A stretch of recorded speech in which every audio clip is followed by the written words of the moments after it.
welcome to this webinar brought to you by Threshold Sports, all about the multi-day mindset in preparing for the Babble Ride Across Britain. My name's Ed. I'm a member of the team at Threshold Sports, the company behind the Babble Ride Across Britain, alongside our incredible title sponsor, Babble, of course.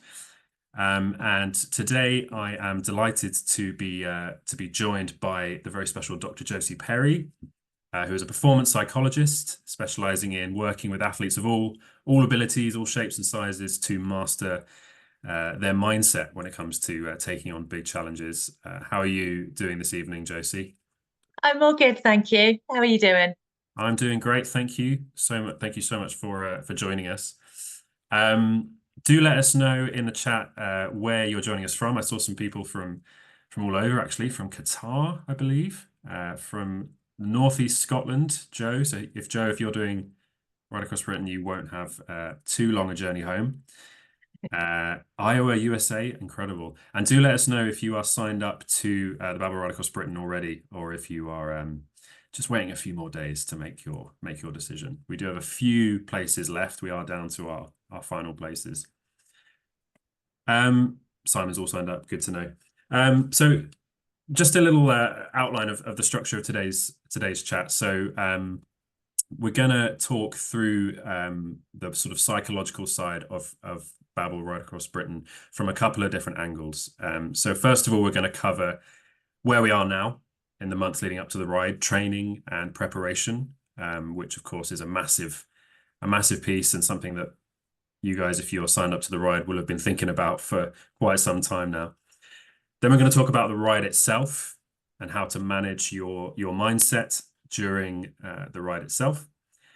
And then we are going to talk a bit about post-event, which is not something that many people maybe are thinking about at this point, but it is a massive consideration. The ride itself is a huge undertaking, and we've got to be prepared for what happens afterwards from a psychological and physical perspective. And then we're going to have an open Q&A as well. So if you've got questions for Josie or for the Threshold team, do drop them in the chat, and we will try to get to as many of those as we can during the webinar itself or at the end. But before we dive into anything further, I'm just going to give a brief recap of what the Babble Ride Across Britain is all about for anyone who is new to the event or hasn't heard of it before.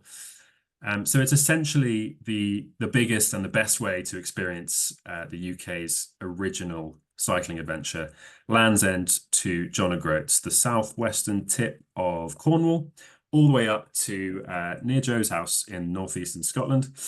The route that we take is about 980 miles long, and we do that in 9 days. We take about 800 riders for 9 days across the length of the country. And a quick bit of maths will tell you that does average to slightly more than 100 miles a day.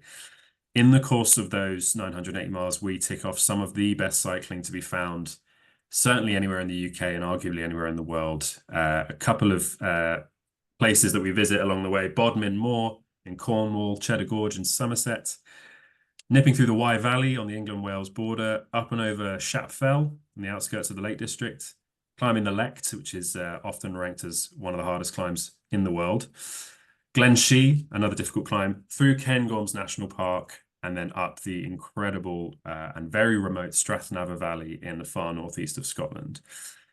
Question from Simon there: why don't you round it up to 1,000 miles? I know you are welcome to tack on 20 miles at the end there if you want to pedal around the tip of Scotland a bit.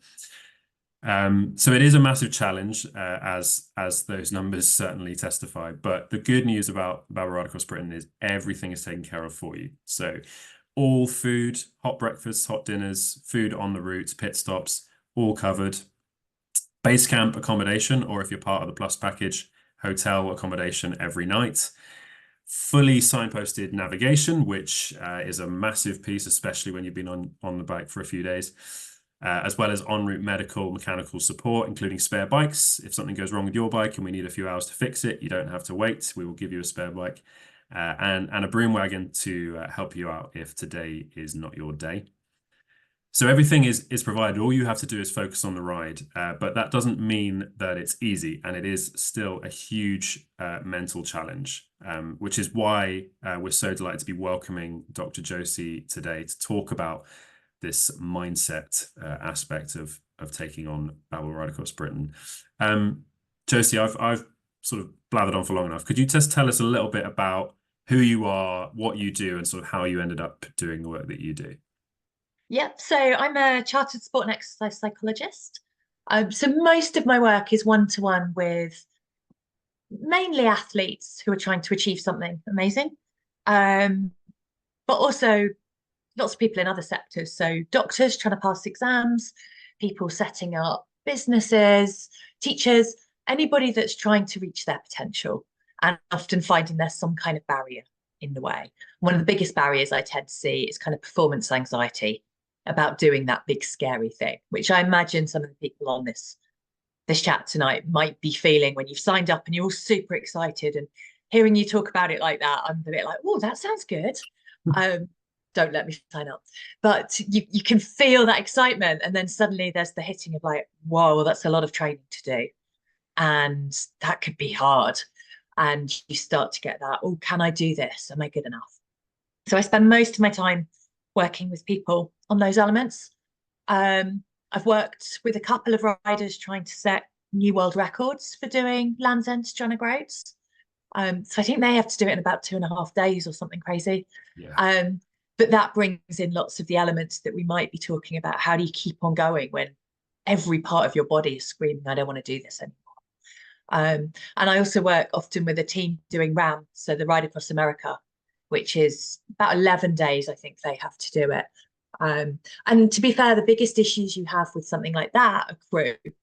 And that sounds like it's totally taken care of for the guys doing this. So that does take away one of those big logistical elements that tend to cause lots of stress and worry. So it feels like this is a really lovely way to stretch yourself and have a brilliant challenge, but without lots of the things that make it really stressful that you might get if you were doing this on your own. Yeah, 100%. There's no bivvying by the side of the road at the Ride Across Britain. It's all taken care of. Amazing. So we're going to start by talking a little bit about training and preparation, which is where everyone who's signed up to the Ride Across Britain this September will be, of course. Scary stat or exciting stat, we're about 4.5 months away from September the 6th, when we'll all be heading down to Land's End for that first day zero base camp before taking off the next morning. So there's still plenty of time to train, to build physical fitness. 4.5 months is a long time. If you were taking on a marathon or a single day sportive ride, probably wouldn't have even started training yet. But nonetheless, with an event that takes 9 days, 4.5 months does feel like it's going to go by pretty quickly. So I imagine a lot of people's minds are really on the question, can I do this? Can I actually do this ridiculous thing I've signed up for? So when you're working with athletes, or as you say, anyone who's sort of in that performance mindset, how do you encourage them to be optimistic, to stay positive, and also avoid kind of giving into that anxiety when they're in that training and preparation phase? I think the biggest thing that I would, and actually 4.5, 5 months is a perfect time to be doing this process, because it's close enough that you're up for it and you can see what's in front of you, but it's not so far away that you're like, oh, I can't give it the effort that I need to yet. So actually it's a really good time to be doing this. And I would always do what we call two things really: goal setting and performance profiling. So the goal setting is the looking at that big outcome goal. What do you want to achieve? Is it to complete every day? Is it to complete a certain number of days? Is it to finish do the extra 20 miles at the end and finish 1,000 miles in X amount of time? But to really understand, what are you trying to get from this? What would feel like success for you?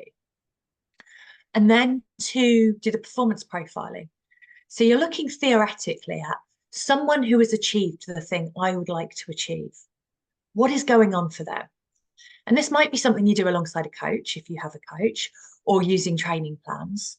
But you'd be like, well, somebody that can achieve this, they would be able to ride X amount in one day. They would have this type of training going on in their diaries. This is the way they would be hydrating and using nutrition day to day. This is how they'd be using it in their training. This is what they might be doing in the actual event. This is the mindset that they would be developing.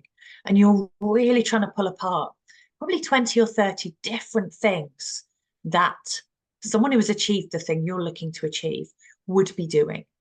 So you're not thinking necessarily about you, but you're like, the person that's in the best place to do this, this is all the stuff they've got going on. But obviously you can't go and do 20 or 30 different things. It's too much and it would blow our brain. So we then look at how important would each of those elements be. So some of the training stuff, you might be like 10 out of 10. There's no way you can go and do this unless you have done at least 600-kilometer rides in the build-up, just to pull something out of the air, right? So you'd give that a score. That's a 10 out of 10. But other things, having daily good hydration, that'd be nice, but it would only be a 2 out of 10. And then you get really honest with yourself. Where am I right now? And if you're not yet doing some of those things, it would be a 0. And if it's like, actually, I'm awesome with my nutrition or my hydration, that would get a 10. So then you can look at where you are right now, take that away from your ideal of 10, and you multiply it by how important each element is. And so every element on your list will get a score from 1 to 100. And that will give you your priority things to go focus on. So you'll take the top 5 things. That's what then goes into your goal setting, so that you know the things that will make the biggest difference to my success. I've figured out what they are and I've put them into my goal setting and they go into my training plan. And that gives you a real reassurance. I've done the things that will make me most likely to succeed. And I've identified what they are. And I'm not trying to do everything, because it can feel like, whoa, there's so much I should be doing. I don't know what's most important. And you've really identified that. And you can turn those things then into the process goals that you're putting in your training, you're following every single week. And it gives you that real confidence of, I can do this because I've identified the stuff and I'm doing it every single day. So that feels like a really, really practical solution. And I feel like I think a lot of people would appreciate just a real clear reminder of what that is, just so that everyone's got it. So it's, you take the task, you lay out everything that a person would be doing if they were doing this perfectly. Rank order them by how important they are. Yeah. So well, you're performing at them. You give them a score out of 10. Right. So if it's really, really important, it gets a 10. If it's a nice to do, might get a 2 or 3. Right. And then you rank where you are on them right now. I see. Yeah. So that you can see, okay, well, I'm only at a 4 right now. So that I'm taking that from 10, that's going to be a 6. But I've identified it's a 10 out of 10 of importance. That's going to give me a score of 60.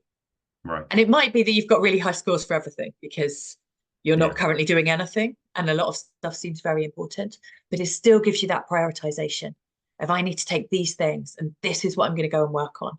Mm-hmm. And if you tie it in with things like a really good training diary, so a physical training diary that you can write in, and you're really then, these are the things I knew I needed to work on. And look, I'm doing them every week. This is in there. This is that session I knew would be essential. And I tick it off every Sunday. Then when you get closer to the event, when the nerves start kicking in and you're getting all the thoughts of, I don't know if I can do this. Have I done enough training?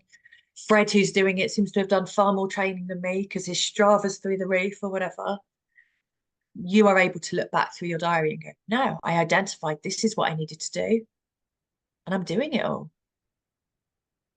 Nice. I was just checking to see if there is indeed a Fred in the chat. Sadly not, but I'm sure that Fred will do a great job. Comes up to we had a couple of questions from, apologies if I'm pronouncing your name wrong, Bilal, who was asking about resilience.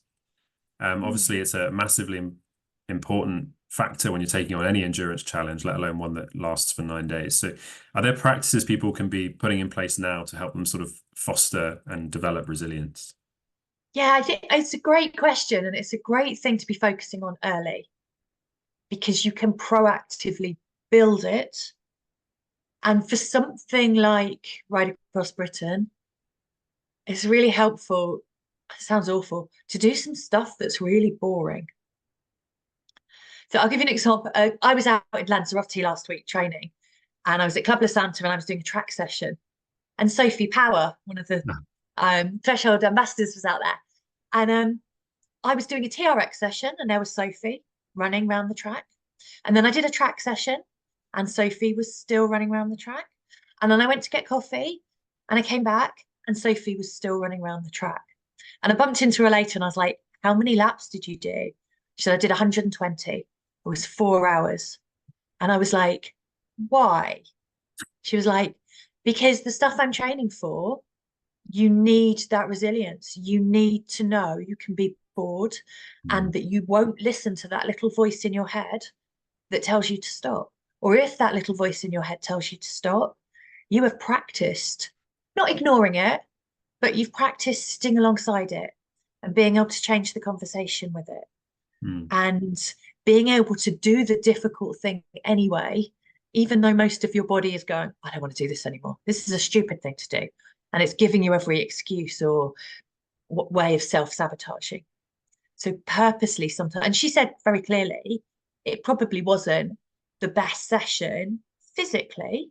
It will give us some physical benefit. There might have been other things she could have done to improve her physical fitness in that way. But what a brilliant session to improve your mentality for when you're going off to do something that's really long and could get boring and you'll be lonely at times of it.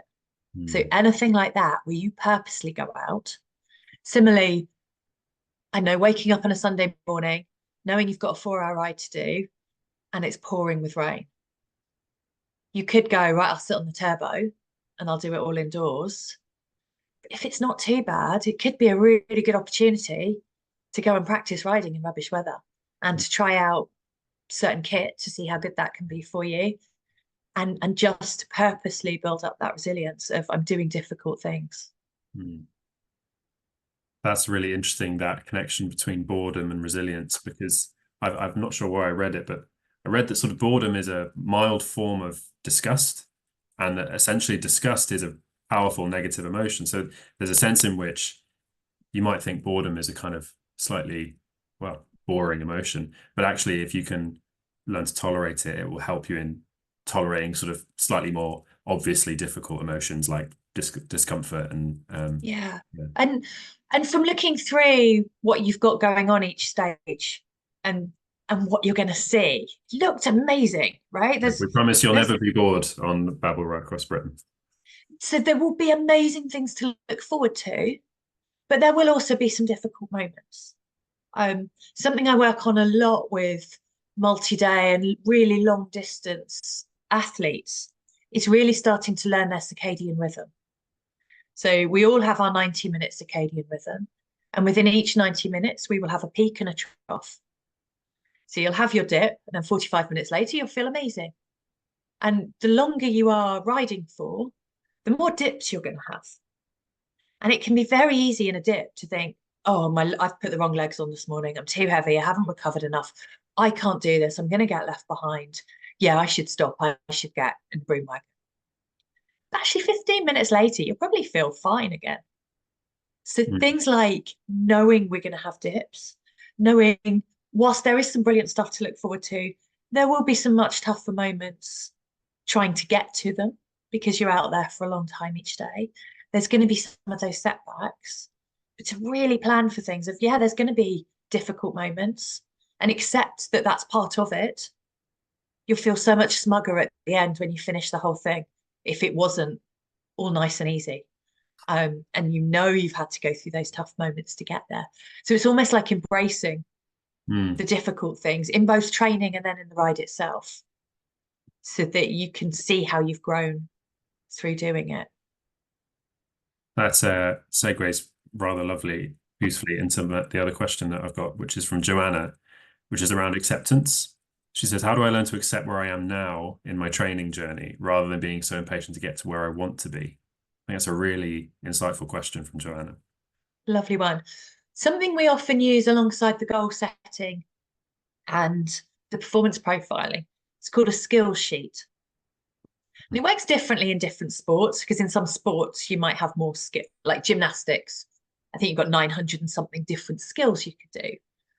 Cycling, we don't have skills in that way specifically, but we might have speeds that we can hit, or percentages that we've managed to climb successfully, or hours we've managed to spend in the saddle, or mechanical things we've managed to fix all on our own.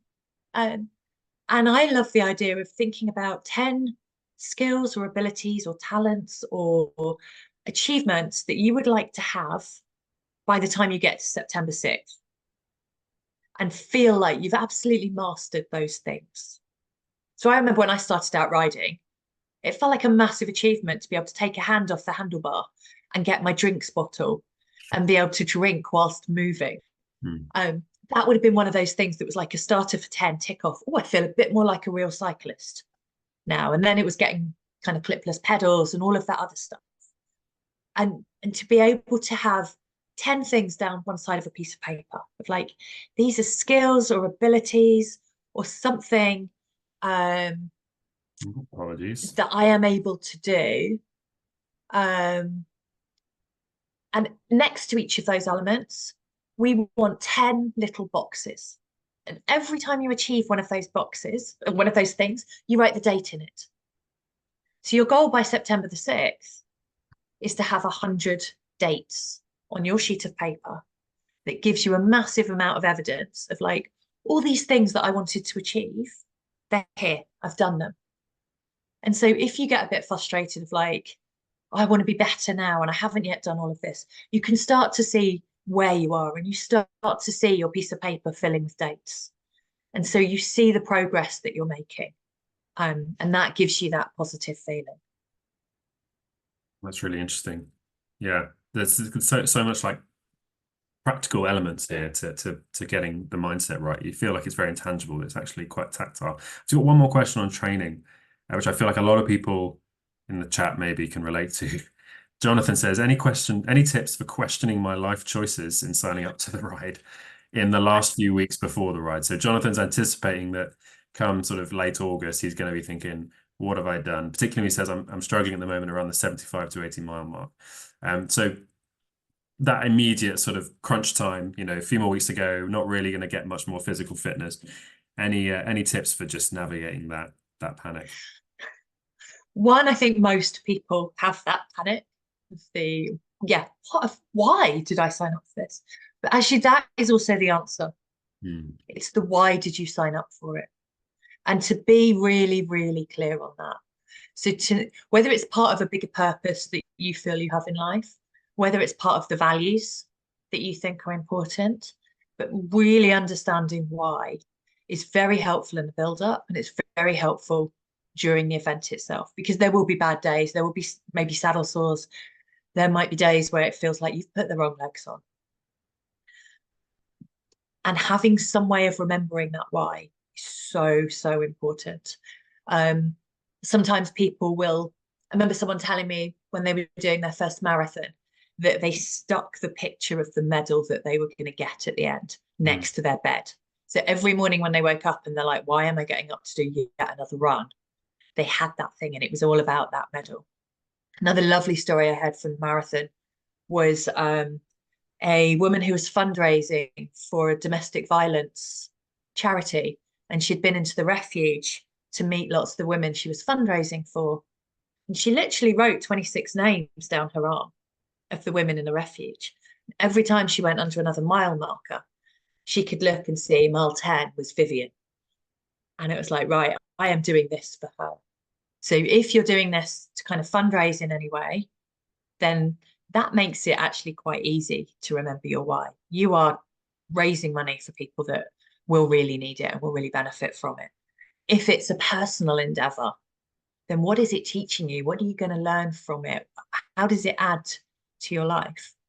Lots of adults often do things if they've got children because they want to set a brilliant example to their kids. They want to be a role model of like, you can go out and do more than you ever believed possible. And they want to impress their kids of like, yeah, this is what you could, not this specifically, but you can do tough things too. And so using that and using people that are involved in it in any way is really powerful. One of the things I love people doing, so I'm going out to do New York half marathon next weekend. And one of the things we will be doing the night before, there's 20 of us running it together, is we're going to get stickers, and we will write on the stickers little messages from people that matter to us. And we're sticking them on our gels.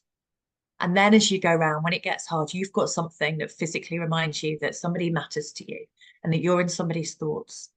So all of those elements are really powerful about, why am I doing this? And ideally turning it into a little mantra.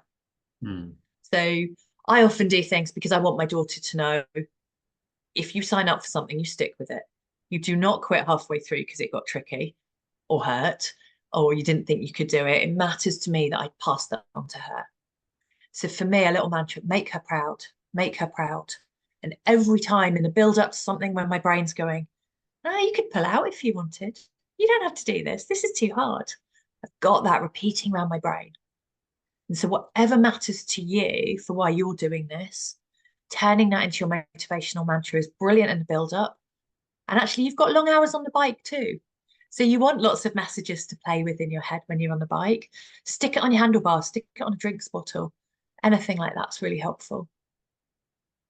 Amazing. Yeah, we've got some questions that are really relevant to that, actually. So I think let's transition then to talking about the ride itself. We've arrived at Land's End. We're heading up the country. A really pertinent question here around sort of managing your effort. Phil has asked, please advise if there are any strategies to manage the adrenaline rush at commencement in order to find a manageable pace and not set out like a hare out the trap. Important in any race, even a 5K run is important to pace yourself. But when you're going for 9 days, really can be the difference between success or failure. So any tips around that, kind of managing that adrenaline? Yeah, and it's always fascinating to watch what that happens. The people I find are most successful with it are the people that almost have a mantra in their head of, I'll see you later, I'll see you later. Yeah. So they use it as a bit of kind of almost humor. But like, yes, there will always be people that go off way too fast because you're excited and because it feels brilliant. And you've got really fresh legs because you will have done lots of your training on tired legs.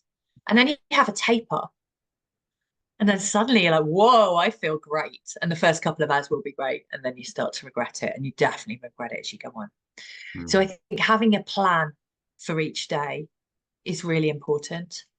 If there is any way on training days or on any kind of group forums you have, to almost find ride buddies, that can be really helpful. But ideally, you can always speed up through the 9 days. If you go off too fast, you're going to be slowing down, and that's going to feel negative. That's going to feel not great to you. So it is definitely the take it really, really easy, and you can always speed up towards the end of the day. And something we use a lot when we're doing something that is big or is scary is called chunking. So you can see that a little bit just through the way you've done. Obviously, you've chunked the 9 days into 100-mile-ish stages. And then even within that, you've highlighted the amazing things you'll see.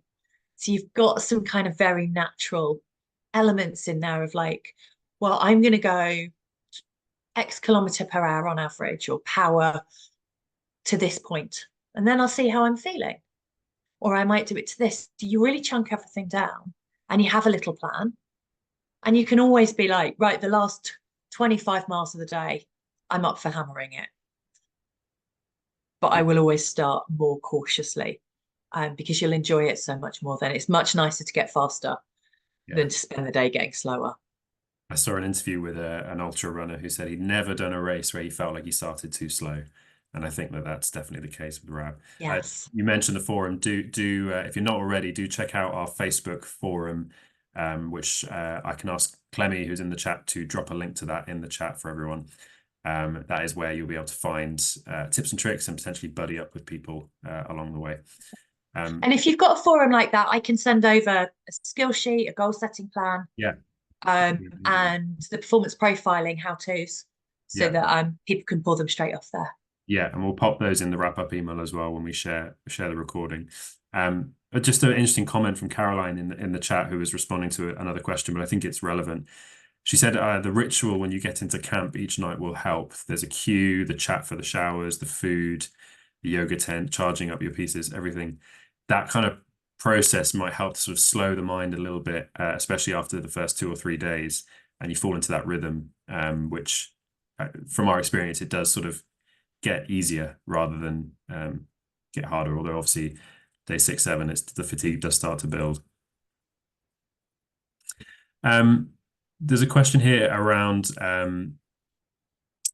it's an interesting one. You were talking about purpose and having a mantra, and there's a couple of questions here around some quite deep but quite important topics. So Gordon has said he did RAB in 2022. His mindset wasn't very good. Day 1 and 2 was difficult after the loss of his late mum. So this year, is there someone he can talk to get upset about again? I would just say, first of all, Gordon, there absolutely is. The RAB bubble, which is something that people refer to, is a real thing. This sort of nomadic community around the event, not just the 800 riders, but all the crew and the people who work to make this event happen.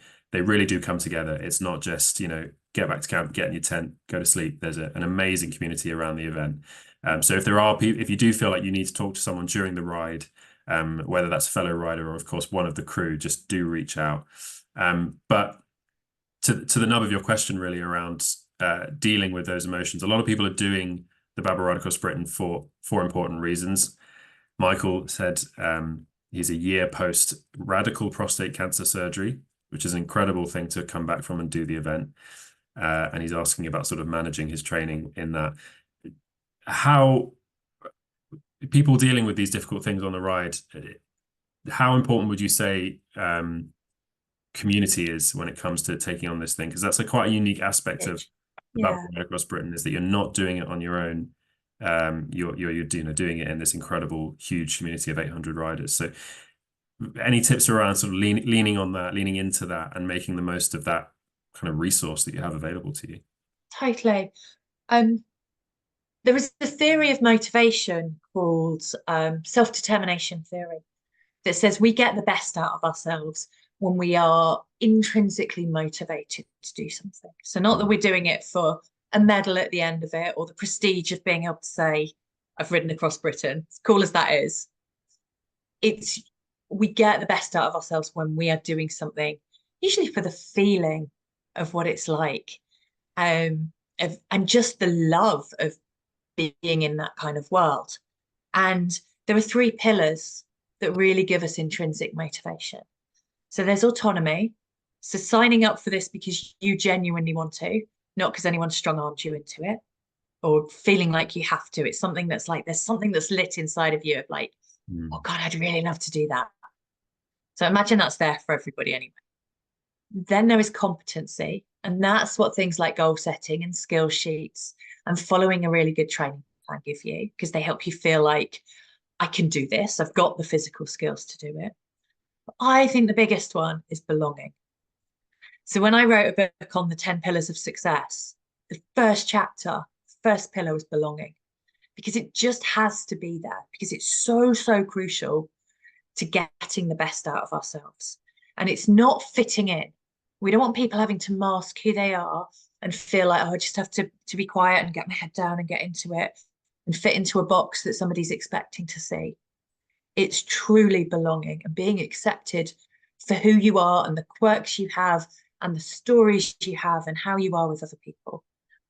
And I think like cycling adventures like this absolutely bring out that element. We were talking beforehand, you start telling me about some of the riders and you're like, oh my God, they must have amazing stories. And everybody doing this is an amazing thing to do. So everyone's going to have stories, and to have that, call it the bubble, it's brilliant for that bit. So to be able to listen to others, to be able to share your own stories, to do something that nobody outside of that bubble will ever get to experience, because even each year on year it's going to be a different group of people. To make the most of that and to build that belonging, and absolutely use forums beforehand can be really good for that, because you actually start to look forward to meeting people on the ride, and you'll get your ride buddies, you'll know the people that you're similar speeds as, or that you camp with, and that's really powerful for keeping you going on the days when it does get really hard. 100%. Yeah, we've got a comment from Caroline, who's returning to the ride this year as one of our chaperones. If you don't know, there are a number of chaperones out on the route every day. and they are there to provide you with support, whether that's physically letting you draft or emotionally just having a chat, helping you distract yourself from the challenge. They are out there every day.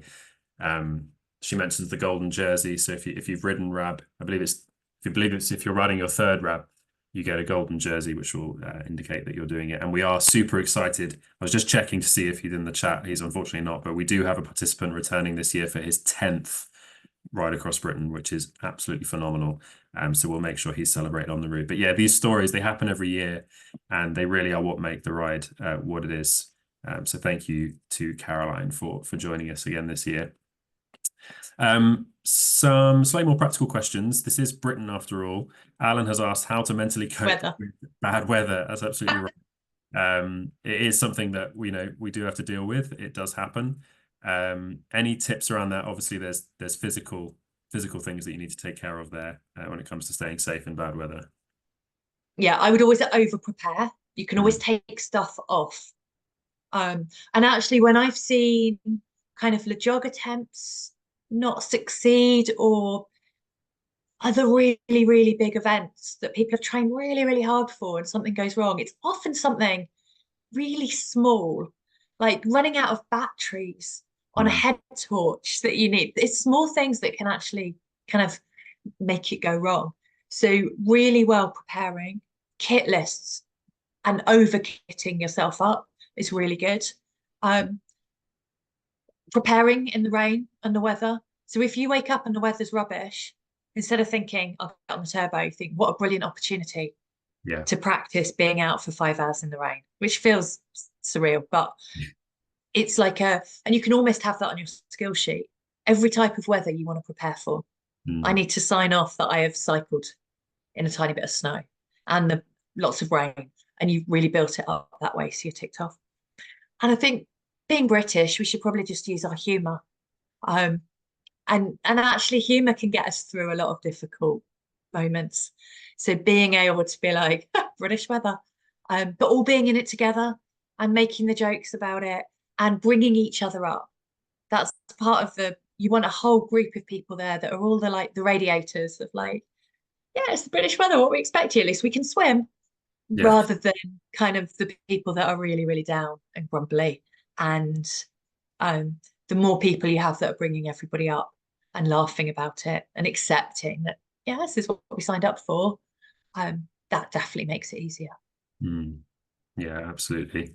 And also just think about how good the pictures will look. We've got some of the most incredible pictures from the past 12 years of Babble Ride Across Britain have been when inclement weather has struck the course, which does unfortunately happen. There's just a question here from Daniel, which I want to address. So Daniel said, as you mentioned, chunking the overall effort has always been helpful to me. And I wonder if this is a useful tactic on RAB, and it'd be great to know where the designated stops are for each day. So Daniel, there's always at least 2 pit stops every day on RAB, and they're usually a third of the way and 2/3 of the way through each ride.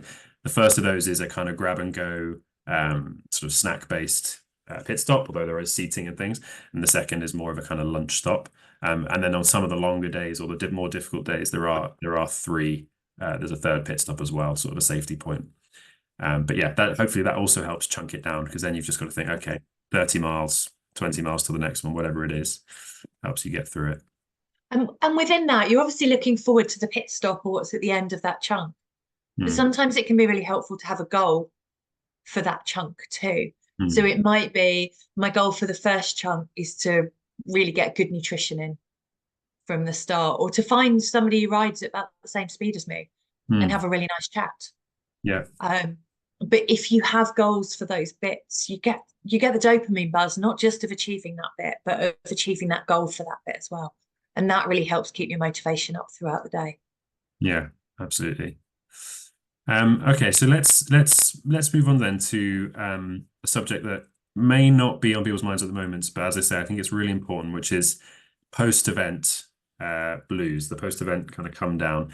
It's real in any event that you've been training for a substantial amount of time, whether that's a single day sportive or a half marathon or something.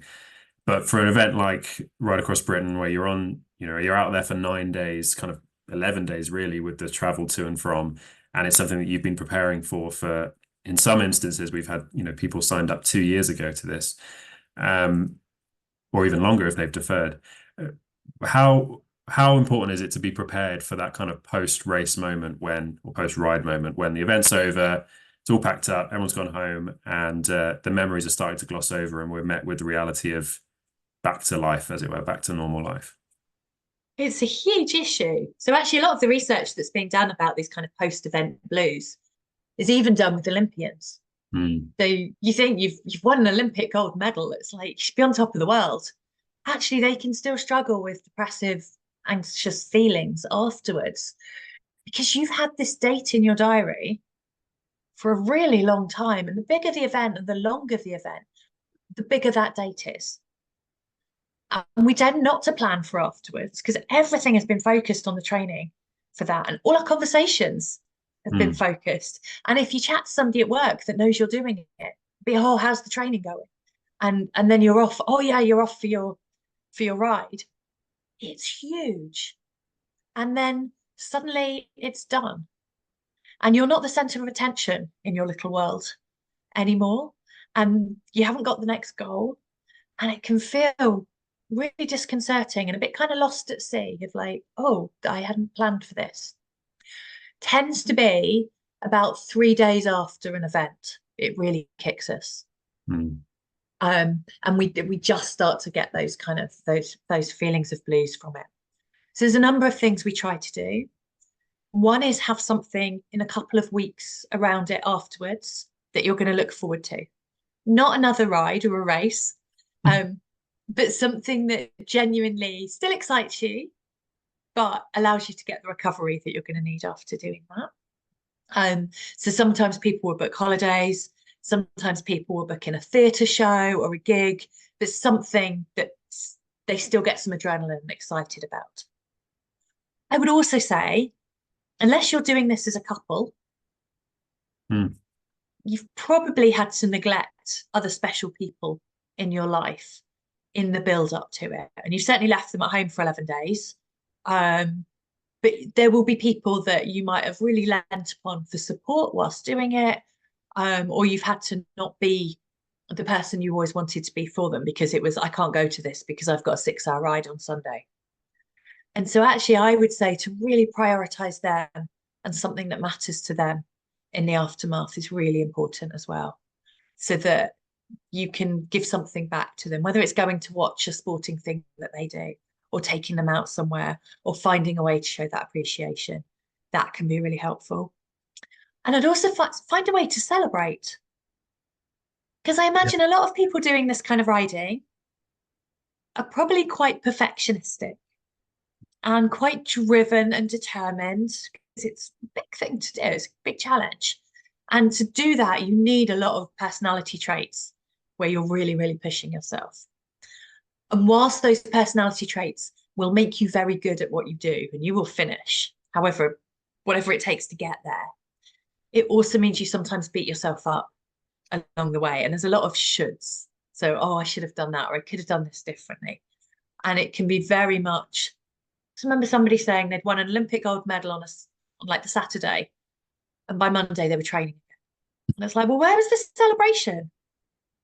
And the celebration is so important because it helps you process what you've done. It helps build your confidence of like, I did that. I cycled over 100 miles a day for 9 days. I cycled the whole of Britain. I'm amazing. And we want to capture that amazingness so that next time something big comes up, you've got that embedded in you of like, I managed that, I can do this. And if you're immediately jumping back into, I need to train or I need to do something else, you don't get that time to process it properly. So some kind of celebration is really important. Yeah, and we'll make sure that you get lots of incredible pictures of your efforts to look back on. And social media is a contentious point, but if you are on Strava, it can be quite a lovely thing to look back through big efforts on Strava and just remind yourself, oh, I did that. Look at that. Yeah. Especially with 100-mile bike rides across the country, they just look incredible. Yes. Yeah. We had some questions come in on the chat. So this one's from Juliet, and it's about sort of basically trying to relax on the ride. She says, after a long day's riding, I can feel wired and find it difficult to sleep. Any tips Yeah. for this, as I feel my body is tired, but my mind is wide awake and ready to keep going? But obviously, good rest is crucial. Any tips on managing this? Yeah, that comes back to circadian rhythm again, actually. If you can learn your circadian rhythm, you then stop trying to sleep when you're on a peak. And you can try to then sleep just before you go into your dip. So you're much more likely to fall asleep. So to figure out your personal circadian rhythm, try not to have caffeine for a couple of days. Oh, And then I'm out. Sorry. what we're trying to do is after lunch, start to track when you yawn. So anytime in the afternoon or early evening that you catch yourself yawning, you write down the time. And you do that for a couple of days and you will start to see that cycle. Right. So I know this is a risky time for me to do this session with you guys because my dip is 7:30. Oh no, we're in the dip. We're past the dip. We're in a dip. Yeah. And I won't perform anywhere near as much as I would at 8:15 when Right. I'd be on a total peak again. So I can work out 7:30, 9, 10:30, midnight would be my best times to try and sleep. Because then you're actually in your natural dip and you're more likely to. Then there's also a breathing technique I use a lot for people with anxiety. But it's also beautiful for getting you to sleep because day-to-day breathing, we're about 13, 14 breaths a minute. If you're wired, if you're anxious, we're probably up to about 20 or 22. And the problem with that is it tells your threat system there's something going on. Maybe there's something you should be aware of, alert to. And it sends adrenaline and cortisol around your body and you end up in a horrible cycle of just being wired.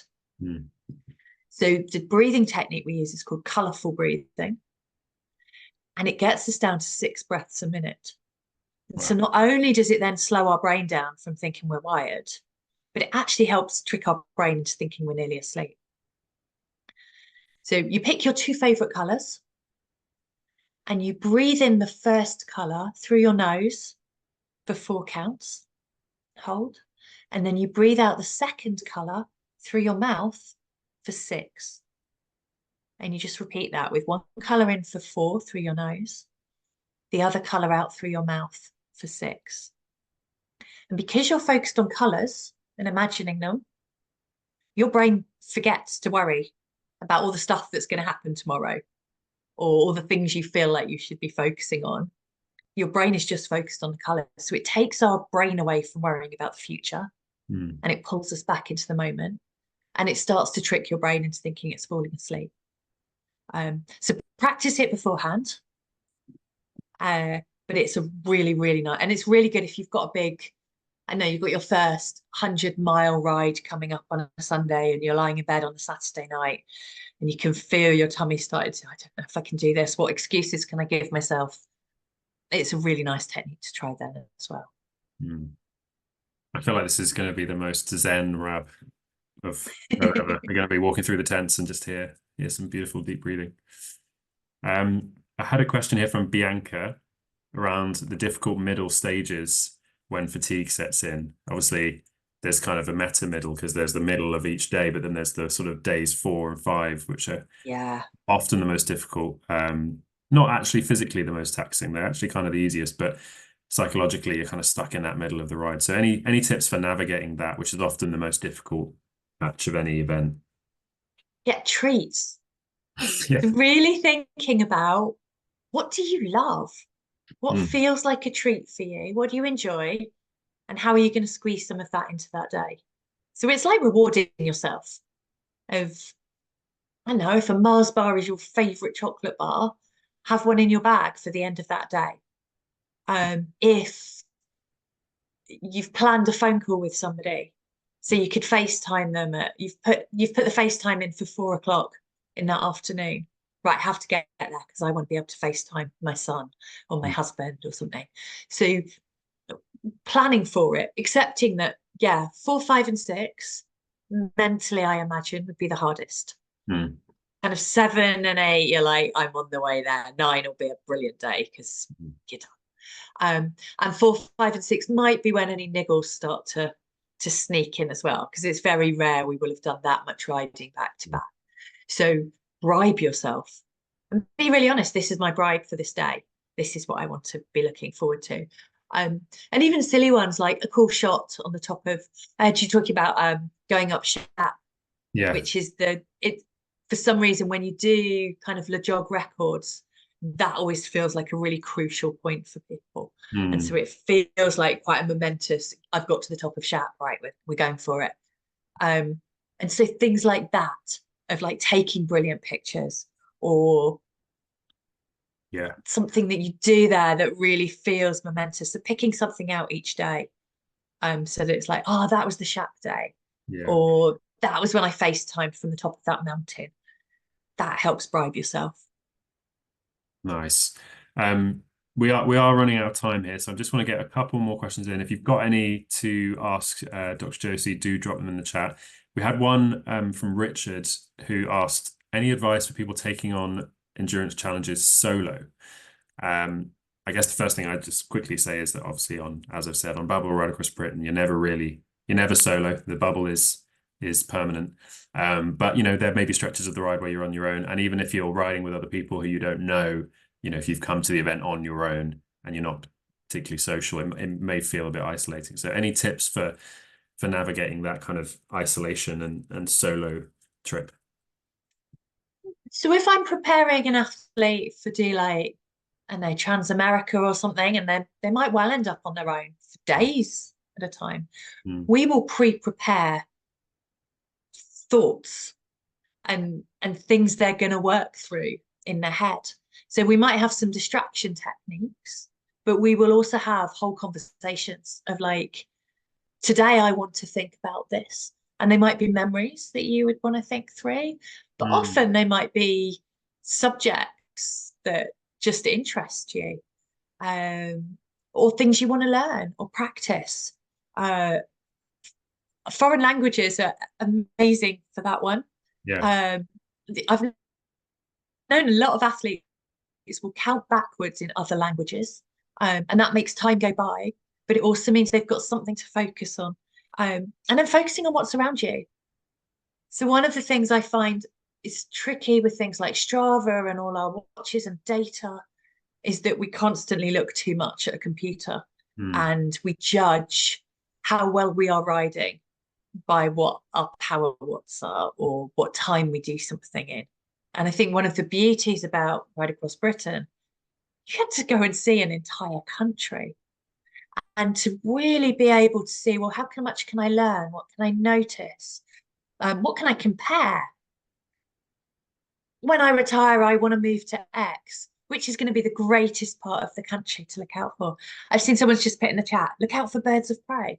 Absolutely. Things we don't normally get to see, you will be exposed to in a whole different way. That's amazing. And that will form part of your own memories of the event. That will be your anecdote from it. And that might be the bit everyone shares at the end of the day. You get into camp, oh my God, did you see that pig that was running across the road? Or the random stuff is what we pick up on and what makes those amazing memories. So actually solo riding can be brilliant for that because you're not distracted by other people chatting. You really do get to look around and see things differently. Yeah, one of the best sort of quiet joys of the Ride Across Britain is watching the architecture change from Cornwall through southwest up through and just seeing it, the bricks change and everything. And then of course, once you get to Scotland, just realizing how big Scotland is. You think it's at Edinburgh, but it keeps going for a long old time. And I know you'll have people taking photos of the riders, but if riders occasionally stop to get their photo of the day, the thing that will remind them of that stage most, that is a brilliant thing to look out for. It stops you looking at your watch and the computer, and it really forces you to look around at what have I seen today that I consider beautiful. And then to be able to share that kind of thing in camp at night is a really lovely way to build the bubble and to build people's sense of belonging. And it stops you feeling lonely or stops you feeling like you're too much of a solo person there, because you're getting to see what other people found fascinating in the environment that you went through. Exactly, yeah. I mean, you've got the picture behind me is an example. We had when someone joined the company recently, this is the picture on the homepage of the website, and he said, is that real? And it is absolutely real, and you'll get to experience it. So yeah, make the most of it. Okay, well, I think that's probably a great sentiment on which to end. So, first of all, I just want to say a massive thank you to you, Dr. Josie Perry, for joining us this evening. And where can people find out more about your work and look you up? So I have a website called performanceinmind.co.uk. And there's lots of details on how to contact me on there. And I also have a section called Performance Zone on there, so you can drill through, print off worksheets, lots of stuff about preparing for big events on there.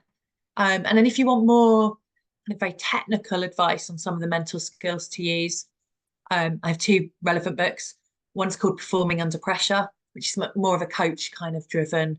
These are techniques you can go off and do. And another one called The 10 Pillars of Success.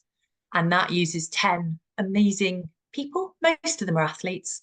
And looking at different characteristics that they use. So gratitude, belonging, autonomy, and how they use those to go off and do their own adventures. And that has lots of worksheets in and stuff as well that you might want to use for your own challenges.